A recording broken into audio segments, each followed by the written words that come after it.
He was always there at tea first. I thought I was imagining it. The glances I caught over my shoulder, the footsteps I heard echoing just a second behind mine, the strange flickers in my peripheral vision. I chalked it all up to my nerves. My name is Lila Sorensen, and at the time, I had just moved to Seattle after breaking up with my fiancé. He cheated, I cried as I left. Simple as that. I needed a change of scenery. A fresh start. What I got instead was a nightmare that spiraled far beyond anything I could have imagined. My new apartment was a small one-bedroom in Capitol Hill. The kind of place with creaky pipes and drafty windows, but decent lighting and a price just barely within reach. I moved in with nothing but a few suitcases and my cat, Figs. The first few nights were lonely but uneventful. I worked remotely, freelance graphic design for a few marketing clients, which meant I rarely had to leave the apartment. The city was rainy and gray, something I welcomed. It matched my mood. That's probably why it took me a while to notice something was off. The first time I sensed it was a Wednesday evening. I had taken out the trash, which meant a short walk to the alley behind the building. As I stepped out into the cold, I thought I saw someone watching from across the street. A tall silhouette standing still beneath a broken streetlight. My eyes tried to focus, but the drizzle smeared my vision. When I blinked, he was gone. Just a trick of the shadows, I told myself. But it didn't stop there. Every day for the next 2 weeks, I had this unshakable feeling. Like eyes were glued to me from somewhere unseen. At a few nights, Figs would hiss at the window or bolt into the bedroom and hide. I started keeping the blinds closed all day, even if it meant working in the dark. One night, I woke to a tapping sound. Faint, but rhythmic. Tap, tap, tap. I grabbed my phone and turned on the flashlight, creeping toward the window near the fire escape. Nothing there. But the next morning, I found a shoe print in the dust on the ledge, too large to be mine. Definitely not left by the cat. I reported it to my landlord, who was about as helpful as a wet tissue. He shrugged and told me to call the police if I saw anything actually dangerous. So I did. I called the cops that weekend when I came back from a late grocery run and found my front door slightly ajar. Nothing was stolen. Nothing was broken, but the lock had scratch marks on it, like someone had been picking it. The officers checked the place and said it could have been the wind or a faulty latch. I asked them to dust for prints. They laughed. I started sleeping with a knife under my pillow. But the real turning point came when I found the envelope. It was early morning. I opened the door to grab a delivery, and there it was. An unmarked beige envelope, placed directly in front of my door. No stamps, no writing, no return address. I stared at it for a long time before picking it up. Inside was a single Polaroid photograph. Me, asleep in my bed, mouth slightly open, blanket pulled halfway down. The timestamp showed 2:16 a.m. from the night before that. I screamed. The cops came again. This time, they took it more seriously. Probably because I cried hysterically and refused to let them leave, until they searched the entire apartment. They didn't find any signs of forced entry, no fingerprints, no camera, but they promised to keep an eye out. That was all they could offer. I bought a second deadbolt the next day and installed it myself. The next few weeks were a blur of paranoia and sleeplessness. I barely left the apartment except to check the mail and pick up deliveries. I started using a VPN. Covered all the webcam lenses. Blocked the peephole with duct tape. Figs never left my side, and I kept the knife under my pillow during the day too. But he still found ways to reach me. Once, I received a text from an unknown number. "You look peaceful when you sleep." No name. Just that. I changed my number immediately. 2 days later, I got another one from a new number. "I miss your smile." My stomach twisted in knots. The scariest part wasn't that someone was watching me. It was that they knew when I was most vulnerable. The photo. The texts. The silence between each event, like he was waiting to see how I'd react. The next package came in a small cardboard box, left inside my mailbox. It wasn't a Polaroid this time. It was a necklace. My necklace. The one my mother had given me years ago before she passed. The one I thought I lost during the move. I hadn't seen it in months. I had assumed it had fallen behind the dresser or gotten packed in a missing box. But here it was, neatly coiled. in a white jewelry pouch with a note that read, "You forgot this." He had been inside at some point. Maybe more than once that I began to question my own sanity. Was I leaving doors unlocked without realizing it? Was I dreaming things? Was this all some elaborate delusion, a product of isolation and stress? Then came the night I saw him, really saw him. For the first time that it was storming outside, sheets of rain slapped against the windows as I huddled under the blanket, trying to read. I had started keeping the lights off at night, relying on a small desk lamp to avoid drawing attention. The storm masked the footsteps at first, but something in the way the shadows shifted outside the window made me look up, and there he was. A man in a black hoodie and jeans, standing motionless on the fire escape outside my window. The rain ran off his hood like water off a tarp. His face was obscured, but I saw the glint of something in his hand. Metallic. A phone? A knife. I couldn't tell. I froze. We stared at each other through the window. Or maybe he stared at me. I couldn't see his eyes. My mind screamed at me to move, to run, to scream. Instead, I did the only thing I could think of. I slowly reached for my phone, never breaking eye contact. The moment my fingers wrapped around it, he turned and vanished down the fire escape like smoke caught in a gust of wind. I didn't sleep that night. The police came again and I showed them the window, the water droplets on the sill, the scratch marks, the blurry motion sensor camera footage that caught only the edge of his shoulder. They promised to patrol the area more frequently. They said I should consider moving. I laughed until I cried. But I didn't move. I couldn't afford to. And besides, something inside me had begun to change. A dull rage was slowly eclipsing my fear. This was my home. I wasn't going to let some coward with a camera and a twisted obsession chase me out, so I set a trap. I started with the hardware store. Bought myself 2 more locks, a length of thin wire, fishing line, bells, and a tiny camera that synced with my phone. I didn't have the budget for some Hollywood-style security system, but I was resourceful. I booby-trapped the windows, set the bells to jingle if either of them opened even slightly. I rigged the hallway with thread and thumbtacks. I even left a light on in the bedroom and moved a pile of pillows under the blankets to resemble my sleeping form. Figs slept with me in the living room those nights, curled up tight against my stomach like a warning alarm on furred legs. But I didn't expect the trap to work so fast. On the 3rd night after my little redecoration, I heard it.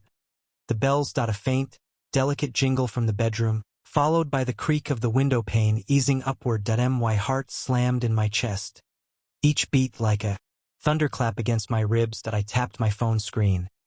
The app for the hidden camera flickered to life. It took a second to buffer, but when the image loaded, I saw him, tall, thin. A black hood pulled tight around his head.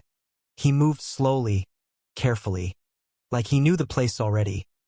Like it was familiar. He stepped through the window and paused, staring at the bed. He thought I was in there. I dialed 911 and whispered to the dispatcher. "He's in my apartment. He's here right now, and I have a camera on him." I barely heard her reply. My whole body was vibrating with adrenaline. The stalker crept closer to the bed, lifted something from his pocket, another Polaroid camera, and raised it to take a photo. The shutter flashed in eerie silence, and then, as if on cue, the pile of pillows shifted. Figs leapt out from under the blanket and hissed like a banshee. It startled him enough to make him stumble backward, knocking over a lamp. I heard the crash from where I was crouched in the hallway. My body moved before my brain did. I charged. He saw me just as I burst through the doorway. Our eyes met. His were dark, bloodshot, wild. For a second, he froze, like he didn't expect me to actually be there.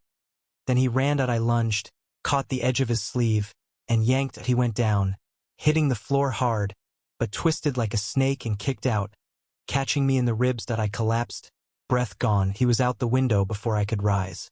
The police arrived minutes later, but of course, he was already gone. I gave them the camera footage, the Polaroid, everything. One officer stayed behind to dust for prints. He didn't find any. Again. But they took it seriously now. They had to. An officer drove by every few hours for the next week. A detective even interviewed me and asked if I recognized him. I didn't. Because that was the worst part. I had no idea who he was. I scoured old texts, social media, Every possible past acquaintance, I wondered if it was a former client, someone who saw me on a dating app, a stranger from the subway. Nothing clicked. No faces felt familiar. It was like he had manifested from the shadows, conjured by the perfect storm of isolation, heartbreak, and vulnerability. Weeks passed. No new notes, no photos, no sightings.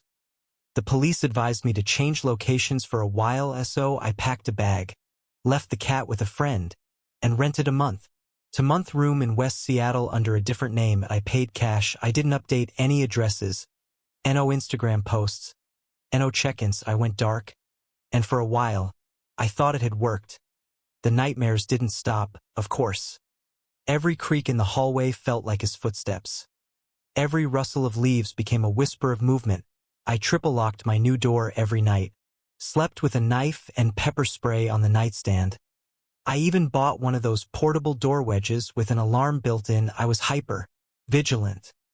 And yet, one morning, I stepped out of the shower and found the mirror fogged over, with 5 words traced in dripping condensation.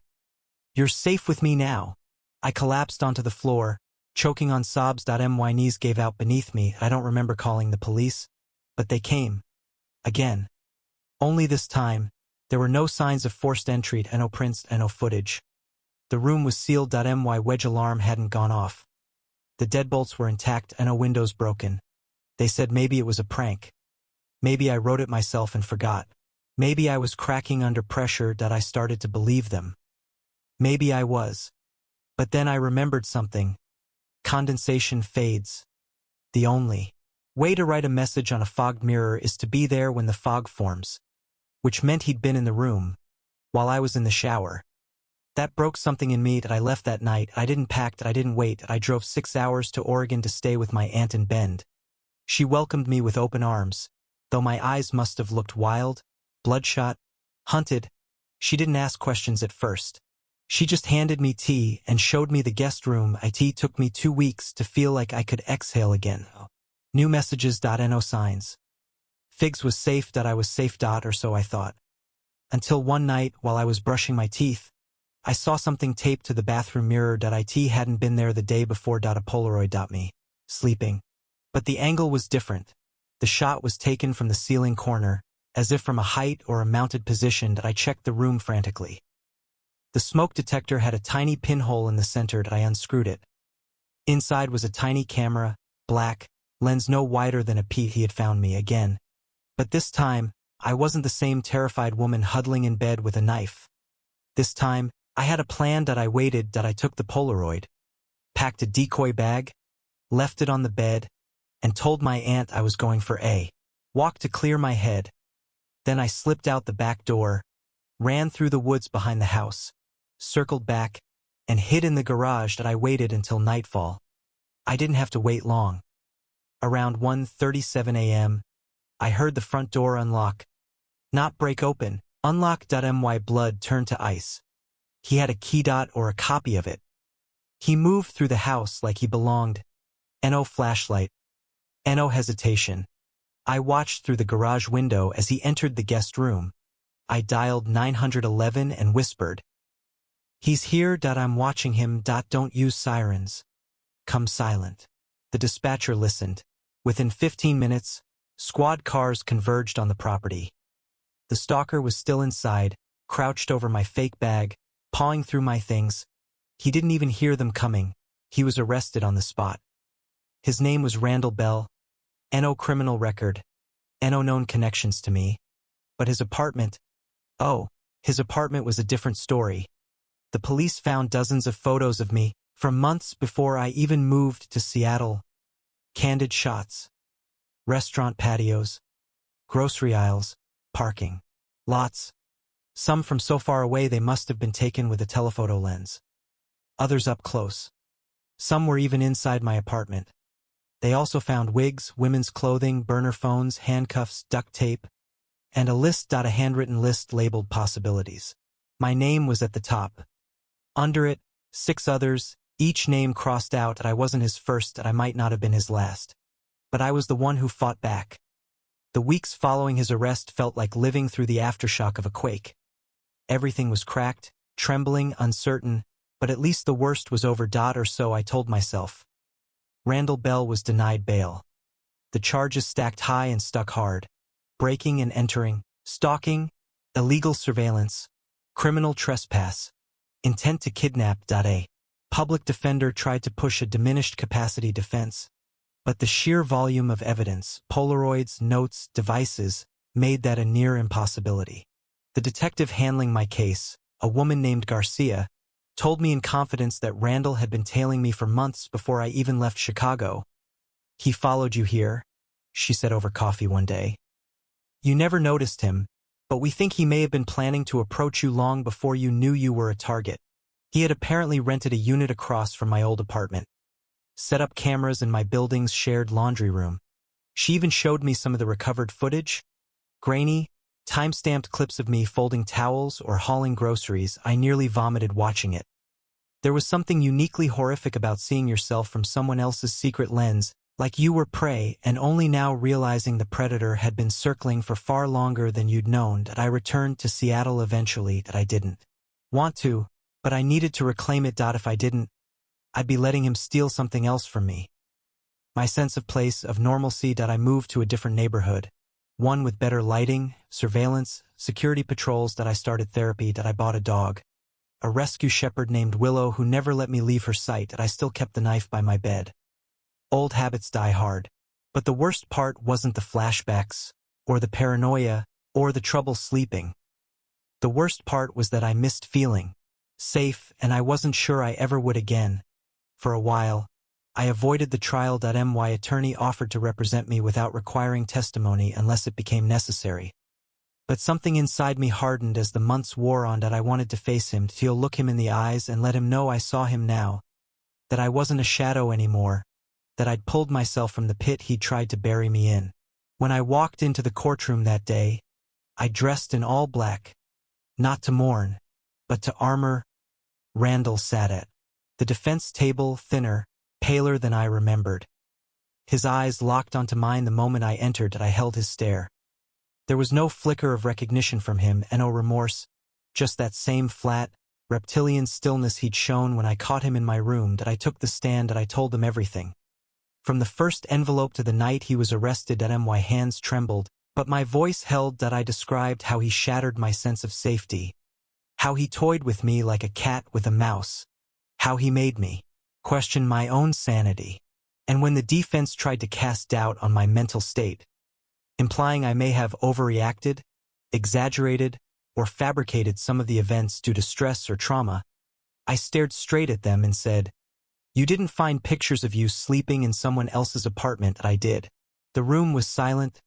Randall was found guilty on all counts, sentenced to 12 years without parole, plus mandated psychiatric evaluation. He was escorted out of the courtroom without a word. But as he passed me, I saw it again. That tiny twitch at the corner of his mouth, a flicker of something close to a smirk. He knew what I did, and he knew I'd never forget him. Even now, years later, I don't talk about Randall much. Most of my friends don't know the full story. My coworkers know I had a bad experience with a break-in. That's all. I keep it quiet, controlled, safe. But I still check the locks twice every night. I still cover the webcams, still sweep the apartment for strange items when I return from vacation. I don't let anyone walk behind me for more than a few seconds. And if I do, I stop, let them pass, or change my route entirely. Because here's the truth. Stalkers don't always look like monsters. Sometimes they look like strangers on the bus. Or your coworker. Or the guy in line at the grocery store. Sometimes they don't even speak. They don't send letters. They don't make threats. Sometimes the scariest thing is the silence. The absence. The way you don't know how close they are until it's too late. And sometimes, even when they're behind bars, they still live in your mirrors. In your closets. In the shadows of your mind. Waiting, smiling, patient. I've learned to live with that. Not in fear, but in readiness.